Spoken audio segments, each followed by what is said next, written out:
Blessed day, kids! Today, we will continue reading words with long vowel sounds. In our previous lessons, we have learned how to read words with long A and long E sounds. Now, we will read words with long I sound.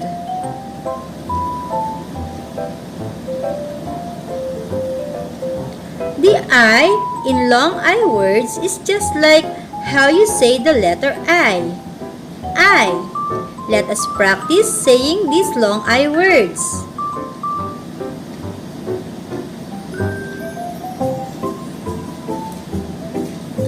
Putting the letter I after the letter F, saying its sound I, will make a word find.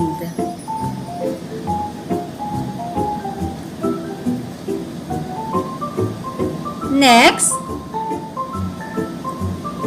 fu, I, fu, I, fire.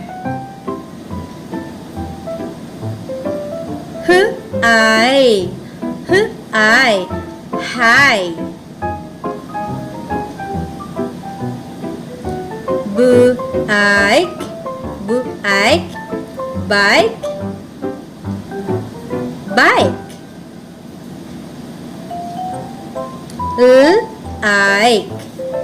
Ike, like, like. Bite, bite, bite. Eyes, size, size. I'm, time, time. Let us observe. Long I words are usually spelled as consonant I, consonant E. We say the sound of I like I and omit the sound of E. Let us read this.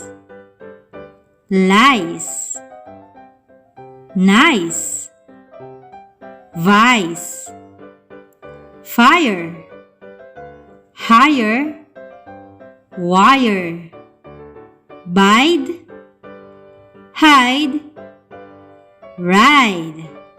Very good! Now you can read the phrases and sentences with words with long I sound on your book. Goodbye and God bless everyone!